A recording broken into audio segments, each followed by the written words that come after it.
Don't underestimate your own creativity. One of your strengths and skills as a PhD student is researching, so why not take that same skill and apply it to your financial life?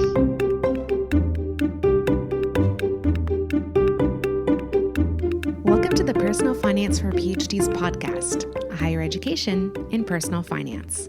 I'm your host, Dr. Emily Roberts.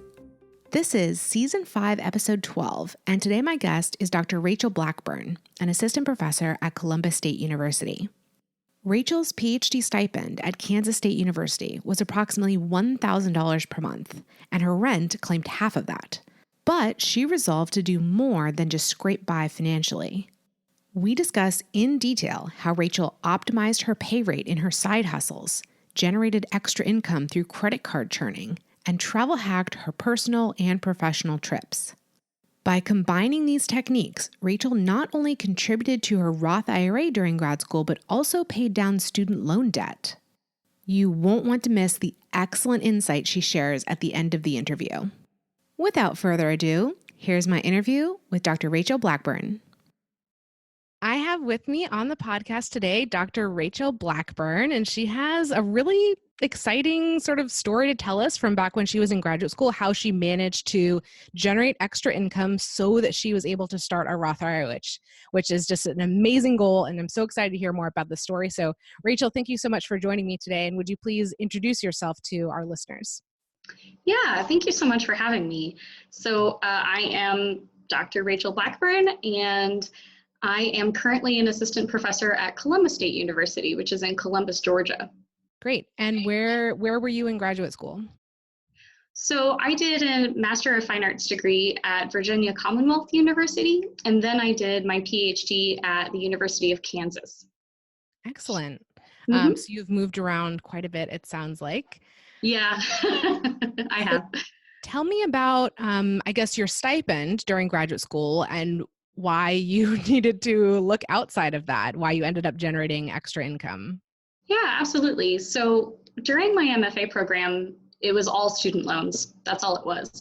And when I got to my PhD at KU, I was really determined to not take out any more loans, no matter what my stipend was. And my stipend was basically $1,000 a month. And my rent was, of course, about half that.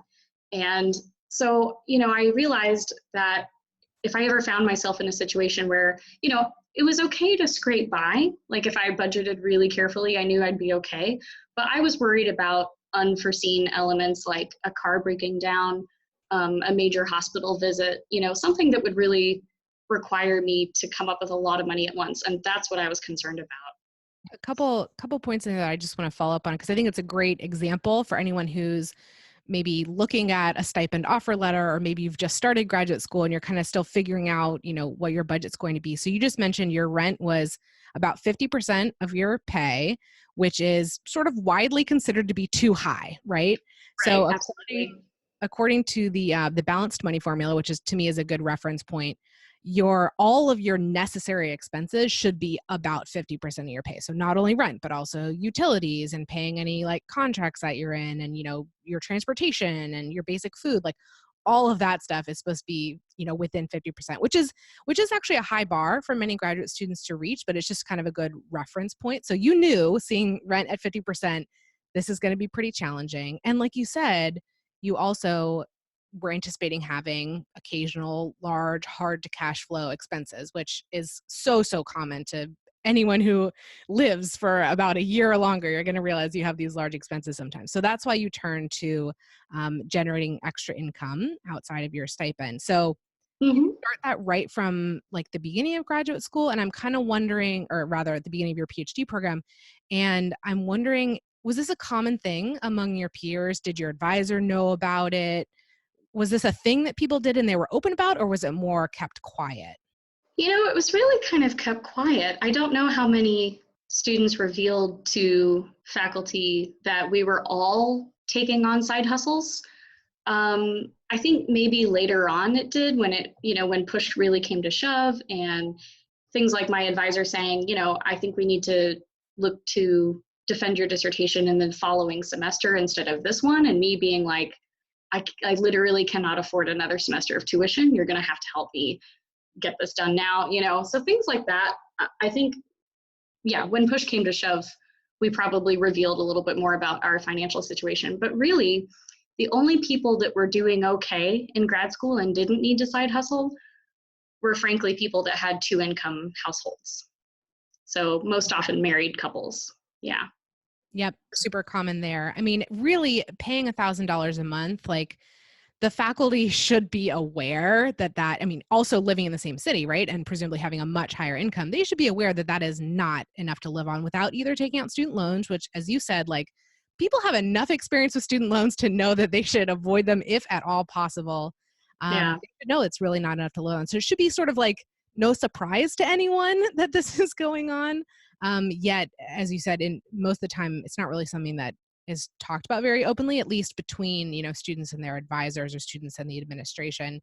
Maybe students, among themselves talk to each other. Okay, so thanks for giving us kind of the picture for, being on the ground there. So what were just give me a quick overview. What were your methods of generating extra income that we'll then dive into? I would say primarily my side hustles were house sitting and pet sitting.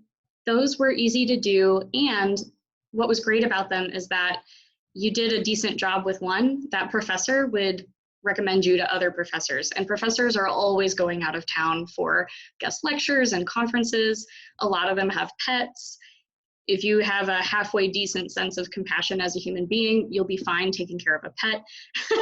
Some just want their plants watered, or some just want their home to look lived in while they're away. So falling into that circle is a really great thing. And that was a lot for me. Also, I did some teaching online, and there's various ways to do this. So I actually taught online for a community college in just outside of Lawrence. And also another hack about this is that if you're interested in possibly teaching English online, for whatever reason, there's a lot of companies specifically for Chinese and Korean and Japanese students who will advertise their online teaching English programs, but they will do so on the New York City Craigslist. Now, at the end of the day, you only need be online. You don't have to live in New York City, but they're targeting those bigger markets because they're just expecting to have more people that they can interview. And so I honestly went onto New York City's Craigslist a number of times and found online teaching that way as well. Just to jump in there, I have another interview where another grad student is currently side hustling with VIP Kid, which is one of the companies that you just described that offer that kind of work. So if anyone's specifically looking for a company that's going on right now, and we're recording this in July 2019, check out VIP Kid and check out that other interview. Yeah. Any other online teaching besides that you did? Those mainly comprised what I did online. Now, some people are a fan of waiting tables. This is also something I did. And really the only hack there is that if you can get, if waiting tables is like something that really takes it out of you energy-wise, and you're on your feet the whole time, I recommend if you can only do it like once a week, do it on a Friday or Saturday night when the restaurant is busiest. That's when you're going to make the most tips. Doing a Wednesday lunch is not going to help you out. Doing a Friday night dinner might actually cover your groceries that week or what have you. So yeah, so that's the hack there. Try and get signed up for the busiest times. Get that hourly rate up as high as you possibly can so you can minimize the number of hours you actually have to do it. Yeah. Okay. I will just add really quickly that there's a few apps out there that can help you generate income as a side hustle. I made a list of some that I've used. So Rover is a pet sitting app to sign up to pet sit. TaskRabbit is basically anything. So like somebody in the neighborhood needs help painting their fence, that's TaskRabbit. Turo, you can rent your own car out to other people. That's Turo. Fat Llama is where you rent out your own possessions. So say like you have a Nintendo Wii sitting around not being used, you could rent out your Nintendo Wii for a weekend to some kids. And yeah, so there's that. Also, Instacart is where you shop for other people. So anyway, those are some of the ones that I've tried. That's awesome. Thank you so much for adding those specifics. And in fact, I guess I talk about side hustling a lot on this podcast because in fact, we have another interview where someone's talking about using Rover. and another interview where someone is discussing Instacart. That's season 3, episode 2 with Shayna Greens. That one's already out.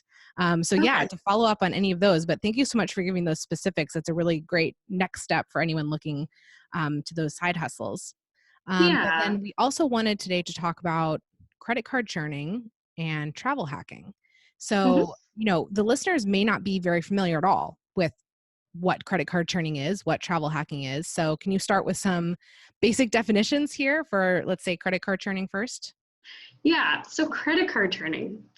Credit card churning is the idea that you take advantage of credit card signups who are offering major big sign up bonuses for when you sign up for that credit card. Now, let me preface and say that I'm really just a beginning level churner, like beginner level churner. Some people are really sophisticated with how they're tackling this. And I've seen spreadsheets of multiple cards when you're signing up, when you're canceling the card, and things like that. Yeah, that, in a nutshell, that's credit card churning. There's Okay. definitely a huge subculture within personal finance that is specifically about credit card churning and maximizing credit card rewards. So if people want to dive into this, that is available. We are fine with the beginner level here. So whatever you've been doing is great. I want to specifically point out that there's a difference between credit card churning and having credit cards for like on a long-term basis that give you ongoing rewards. So what we're specifically discussing today is getting, as you said, those sign-up bonuses. And so signing up for new cards, fairly frequently, doing whatever you need to do to get the sign-up bonus. And then usually either moving on, keeping the card open, but not using it anymore, moving on to the next card in your churn list, or potentially closing it pretty quickly. So just wanted to clarify that for the listeners. So can you tell us, how you got started with this? Like what was, the first credit card you opened for this purpose, for example? Yeah, absolutely. So my first year in my PhD program, I was friends with a guy who was an entrepreneur and he was opening his own business. And he fell into the credit card churning scene because he was starting to try and figure out how can me and my business partner fly around the US because we anticipate that we're going to fly a lot. So how are we going to cover all of those tickets? And so this is he really introduced me to the world of credit card churning. So I should say from the very top that if you're someone who has trouble paying off your credit cards every month, if you have not so good credit, it's not the best thing. It's really ideal for someone who's really good at paying off the full amount every month, who's really good at not spending a credit card on things that either you don't need or things that may be superfluous to to your daily life. And so the one that I opened was Chase. I want to jump in a second and just emphasize that point because credit card churning and using credit card rewards is really a fairly advanced strategy. I would not recommend this for anyone who is new to using credit cards. My personal rule on this would be use credit cards in your life, in your regular budgeting for at least 1 year before you even attempt something like this, because you need to have a lot of confidence in yourself, as you were just saying, that you're going to be paying off that card in full every month, that you're not going to be spending any extra money just, for the convenience factor or whatever it is because you're excited about the rewards. You need to be a super, super good budgeter and super, super organized before you jump into this world. And it can be really lucrative, as we'll get into in a moment. So it's very tempting, but show restraint, hold back, be sure you have your budget totally in line before you try to attempt it. I'll link in the show notes. I have an article that I wrote previously called Perfect Use of a Credit Card. So that will outline sort of what you need to master in terms of using a credit card before you jump into what we're talking to now. So thank you so much for emphasizing that. Now, you were just mentioning that you opened a Chase card first. Yeah. So when I first started to get into this, now like I said, I just wanted to take baby steps. I have used credit cards for most of my adult life, and I feel pretty confident with my use of credit cards. That I don't really have an addictive personality. I don't go gambling or drink alcohol very much. I'm just kind of pretty unattached that way. So I felt confident starting to do a baby churn with just one card. I should also mention, by the way, that if you open too many cards within the space of 12 months or 24 months, some companies will take note of that and they'll say, okay, don't give them any more cards. And it can damage your credit that way. So that's just something to be aware of. So I recommend, personally speaking, I would probably top out at 3, in the space of 1 year. I think that's plenty to keep up with. So what you do is, so Chase, for example, had a credit card, and often what they are is that there's a sign-up bonus. And in order to achieve that sign-up bonus, which is usually in the value of points, and then those points can be exchanged for either travel points, like they can translate to air miles, they can translate to gift cards, sometimes they can translate to cash back. With Chase, and I did this a few years ago, so I can't speak to what it is now, but when I took the Chase card a few years ago, I crunched the numbers and I basically found that gift cards was my biggest bang for my buck. So I exchanged my sign-up points all for gift cards for things that I would spend money on regardless, like grocery stores, gas stations, things like that, Walmart, those kinds of things. When you a lot of these sign-up points are dependent on you spending a certain amount of money within the first 3 months is often the typical amount of time. So I would time my opening a credit card with an event in my life where I knew that I'd be spending more money than I typically do. So say, for example, I think mine was $1,000. I had to spend $1,000 within the first 3 months of opening this card. And if I did, I was given a reward of 50,000 points, which ultimately translated to my plane ticket to a conference I was presenting at. So I timed this for when I had been to the doctor and I'd had a hospital visit and I knew I was going to be paying off a lot of doctor's bills. So I knew I'd be spending that money anyway. So that's how I timed it.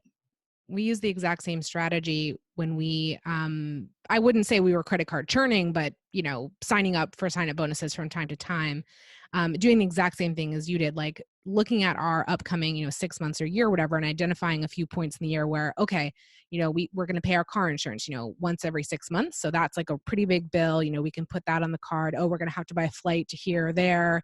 We can put that on the card, all within a window that was, the window that we needed for achieving the sign-up bonus. So we did the exact same thing.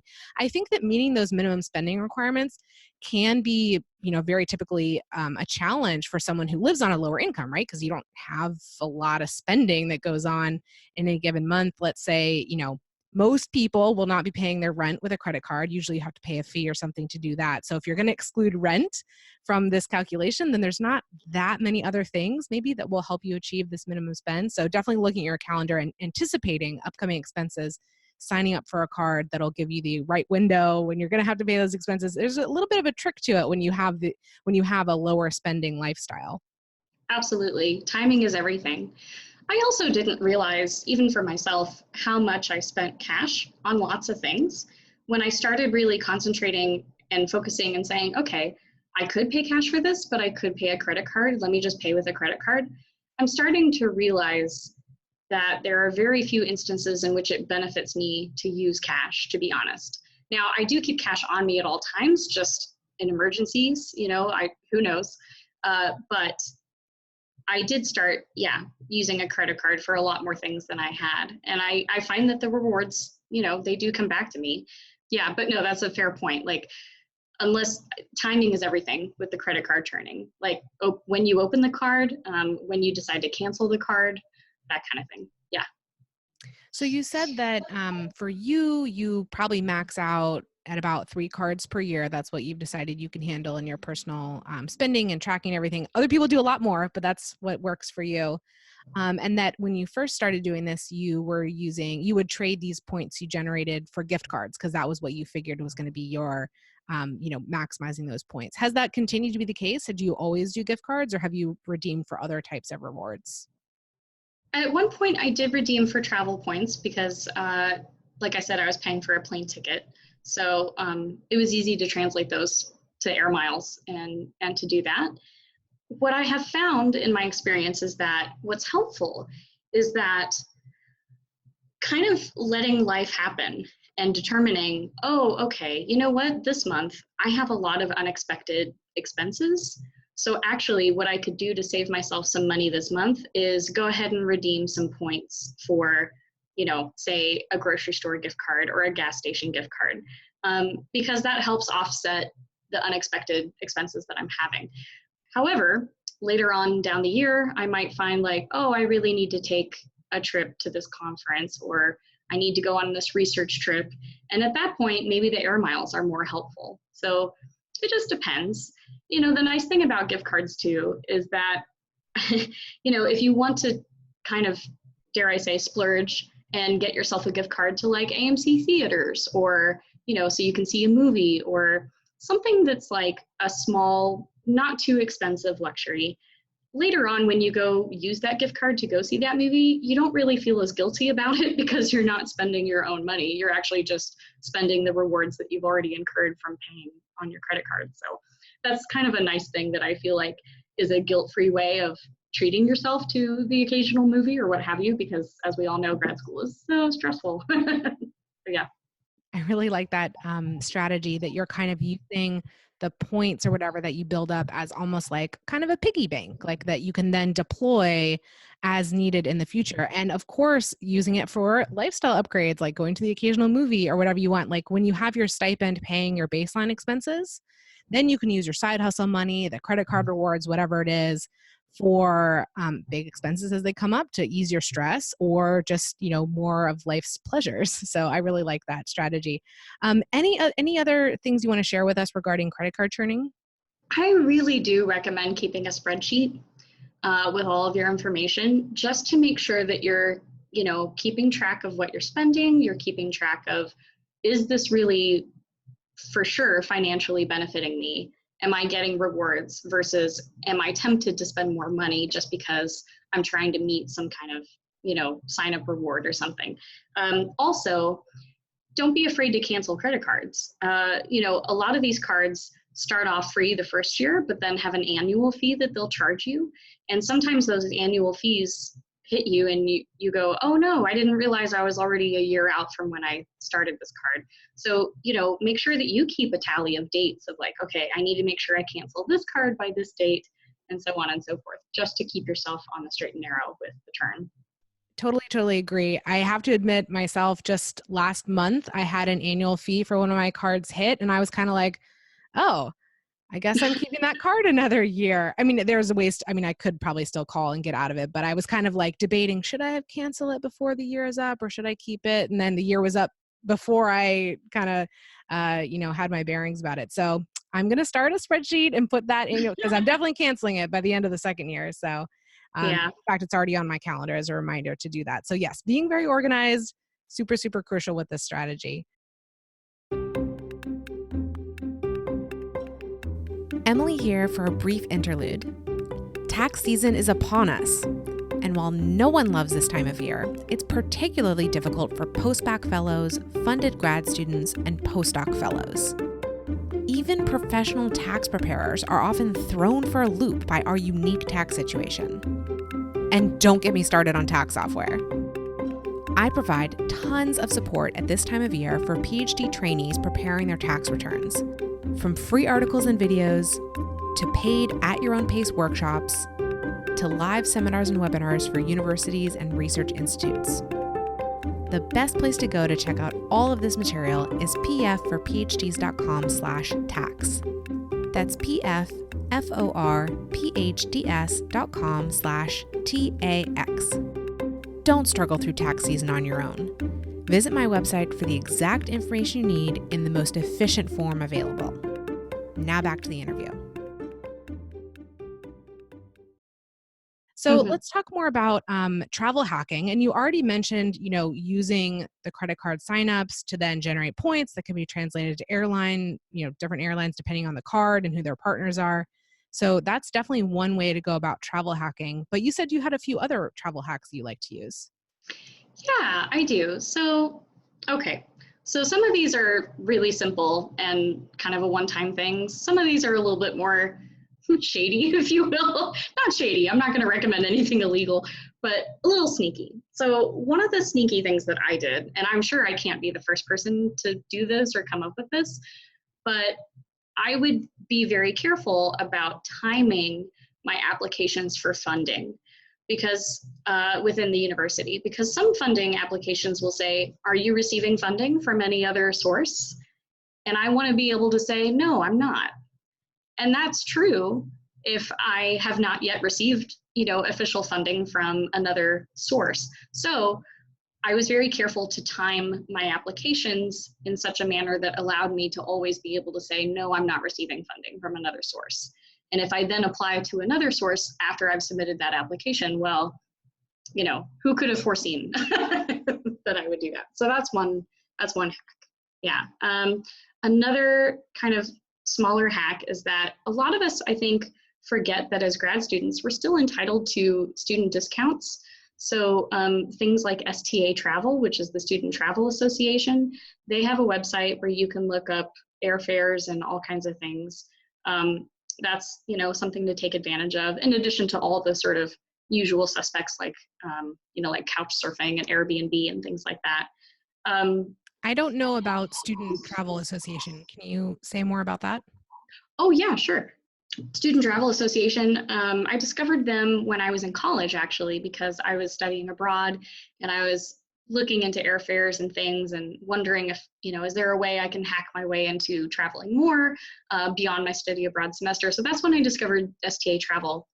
STA Travel covers a lot of things. They also, and I could be wrong on this, but I believe there's the same company that issues international student cards, identification cards. That's the ISIC card, International Student Identity Card, and that has some benefits to it.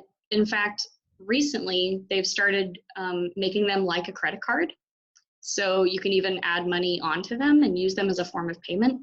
But STA Travels has a lot of different options. And some of them, some of the airfares might be the stipulation is merely just that you're a student. Some of them might be you need to be 35 years and younger.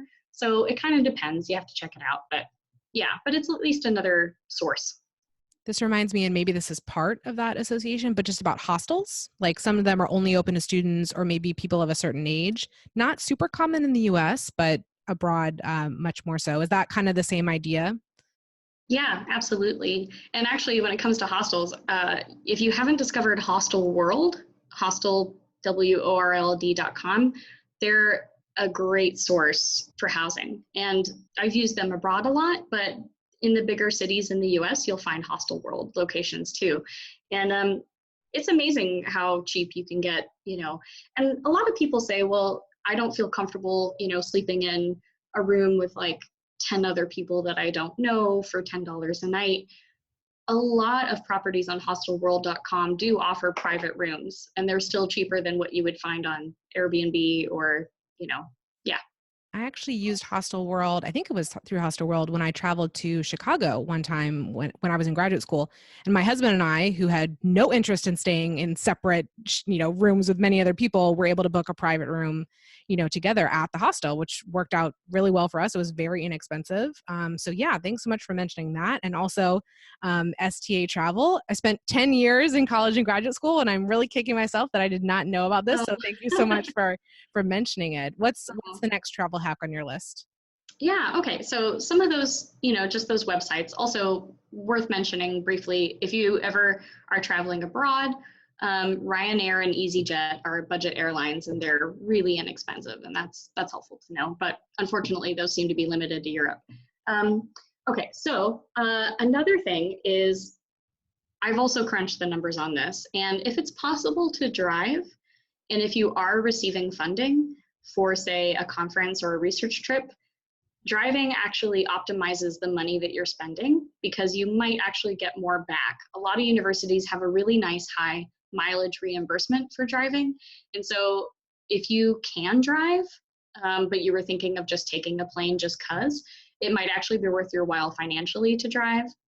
Another thing is, I don't know if this is widely known, but browsing incognito on your browser when you're looking at flights and hotel rooms and things like that.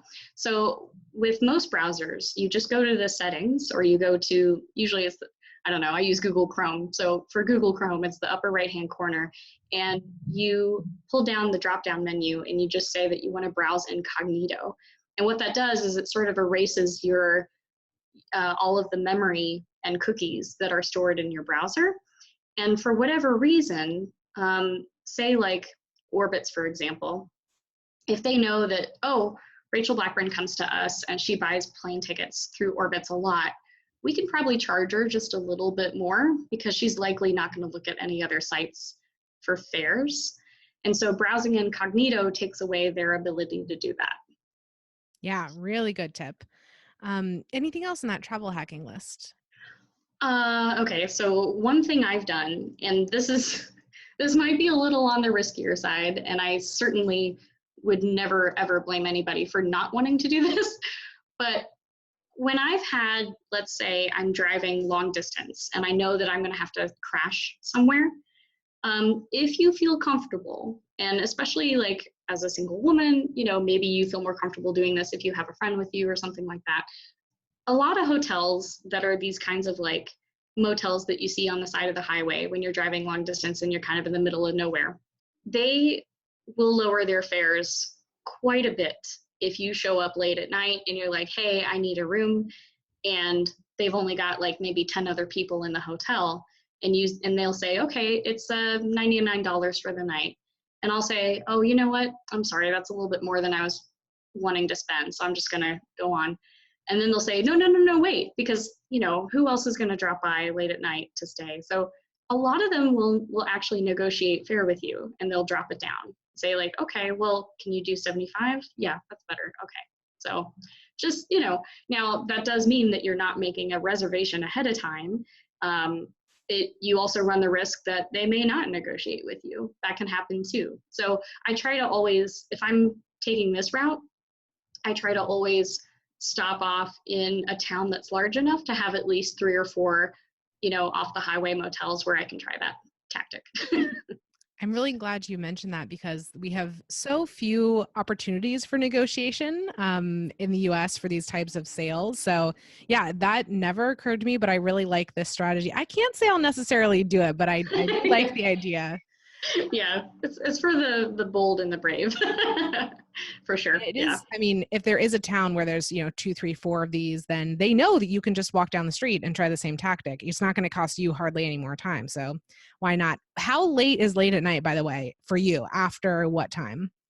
That's a great question. Most people like to be in, especially thinking of like highway driving, a lot of people like to be in a motel before it gets dark, especially like people with families and stuff like that. So I'd say anytime after sunset, you're good to negotiate. Yeah. Yeah, sounds good. Yeah. Any more travel hacks? One thing I have done, and I wouldn't exactly call this a hack, and anytime I have done this, I've been totally upfront with my friends about it. If I'm going to, say, a research conference or a research trip or something, I'm going somewhere I know I can anticipate I'm going to need a hotel room or an Airbnb.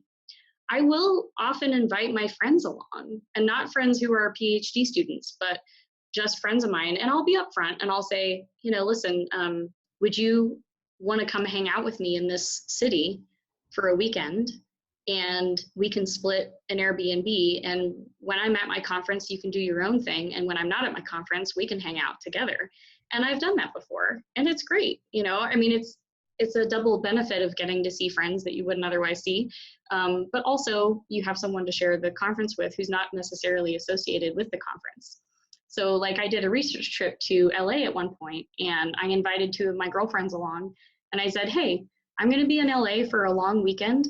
Come hang out with me. There's going to be times when I'll have to be at this conference, but most of the time I'll be free to hang out. And so they shared an Airbnb with me and immediately split my Airbnb 3 ways instead of 1 way. So yeah, that's another hack, sort of. Yeah. Why not? If you're going to a desirable location and you like your friends and like to hang out with them, like no harm in suggesting it, certainly. Yeah. I mean, I know so many people that go, oh, no one else is going to this conference. I guess I'm footing the bill for the whole hotel room by myself, And it's like, no, you might have some friends who like to travel and who would love the excuse to just get away for a weekend. So yeah. Yeah, I like that idea. Okay, last one. This is the last hack. I often, when I'm booking a hotel or a plane, I have read that specifying your prefix as doctor can make a difference. Even if you're not a doctor yet, what are they going to do? They're going to go find your transcripts? Probably not. I don't think American Airlines has time for that. So, so yeah, start using doctor as a prefix. It couldn't hurt. It couldn't So hurt. when you say that it can help, like, what do you mean? Would that actually change the rate that you're paying, or like what difference would it make? Yeah, well, I've read stories of people saying that they got a better seat or they got a better rate. Sometimes it might just be like, oh, you're a doctor, continental breakfast is free for you, you know, and or whatever. Or maybe it's just like a few dollars off your bill or something. But my guess is that this only leads to really minute, small differences. But again, every little bit helps. Why not? I Worst case scenario, somebody calls you doctor. Yeah, I think I may try this out. I'm trying to remember. I think in most cases when I travel, I don't use doctor as a prefix because I don't want to be approached with a medical situation like on a plane. Yeah. Of course, I've never even seen that happen. So like, I mean, the chances that it would are like really, really, really tiny. But I think that's been my reason to not to shy away from using my proper title. But now that I know that I may actually get something out of it, like, yeah, I'll try using it consistently going forward. Yeah. Okay, so we've talked about your side hustling. We've talked about how you've generated other extra income and how you've reduced expenses, from with your associated travel and so forth. And you told me when we started preparing this episode that all this allowed you to open a Roth IRA during graduate school. Which, I mean, if you told me I'm being paid $1,000 a month and I'm going to I'm going to be living in Lawrence, Kansas, I'd be like, good luck with that. It's like, who would ever think that would be possible? Yet it sounds like through these different mechanisms that you were able to. So tell me more about why you decided to start saving for retirement while you're in graduate school, and why in particular you used a Roth IRA. Yeah, absolutely. So I'm in the humanities. I was a theater professional, theater artist for many, many years professionally before I decided to go back to school years later.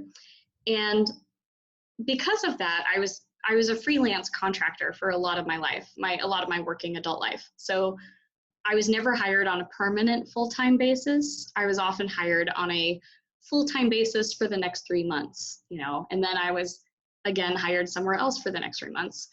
And I think in the back of my mind, I kept hoping, one of these days, surely I will get a job that will offer me benefits and, savings plans and things like that. And after a few years, I realized that's not going to happen. And then when I went back to school, I didn't know what my options would be there either. I knew it was going to be a tight budgeting situation. I was not under any illusion that I would be, the idea of like saving for an IRA was completely out of my mind.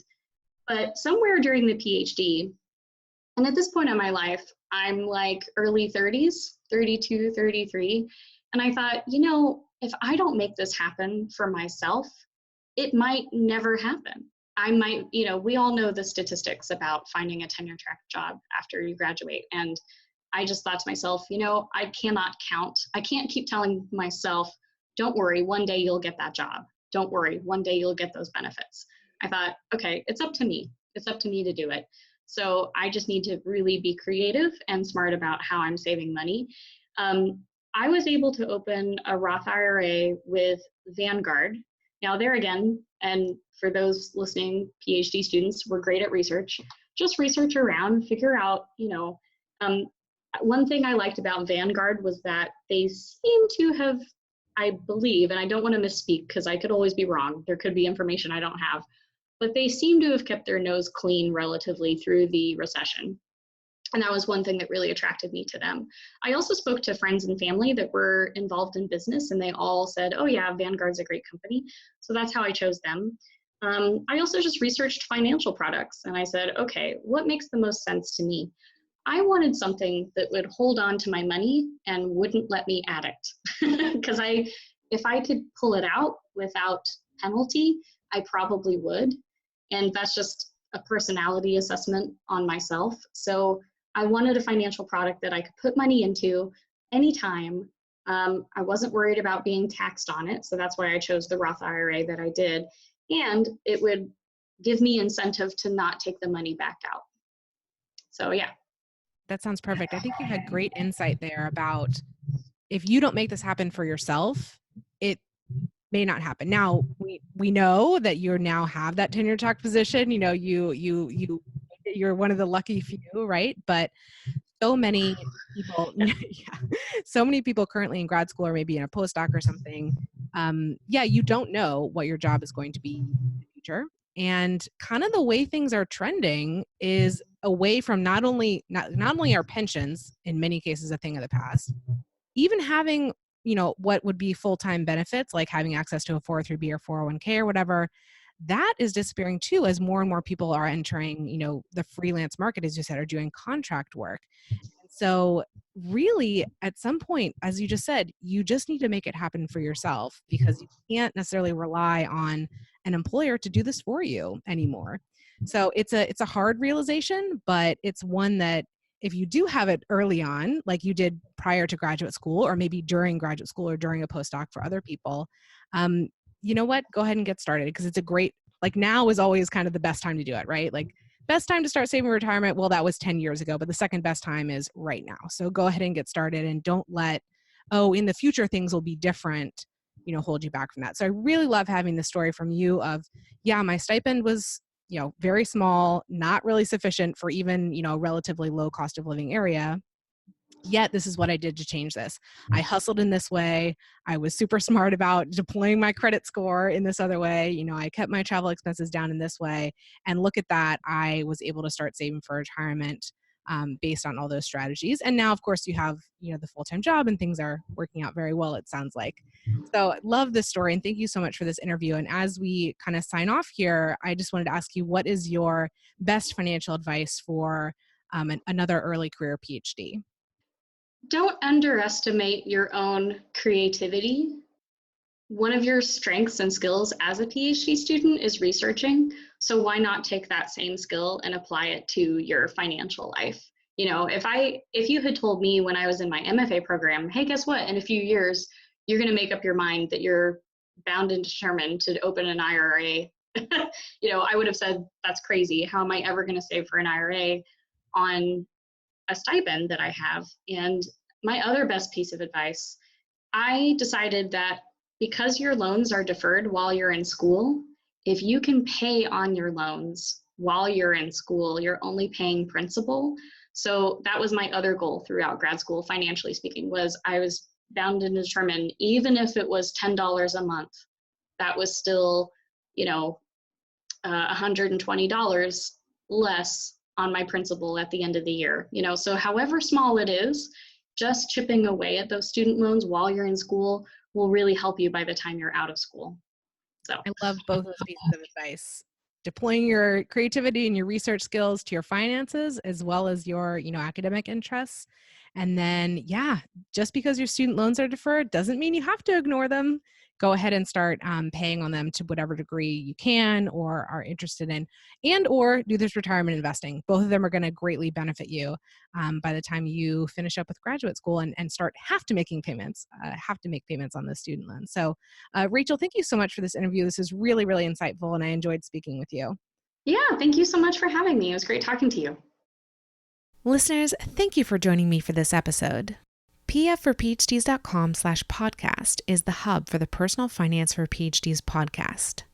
There, you can find links to all the episode show notes and a form to volunteer to be interviewed. I'd love for you to check it out and get more involved. If you've been enjoying the podcast, here are 4 ways you can help it grow. 1, subscribe to the podcast and rate and review it on Apple Podcasts, Stitcher, or whatever platform you use. 2, share an episode you found particularly valuable on social media or with your PhD peers. 3, recommend me as a speaker to your university or association. My seminars cover the personal finance topics PhDs are most interested in, like investing, debt repayment, and taxes. 4, subscribe to my mailing list at pfforphds.com/subscribe. Through that list, you'll keep up with all the new content and special opportunities for personal finance for PhDs. See you in the next episode, and remember, you don't have to have a PhD to succeed with personal finance, but it helps.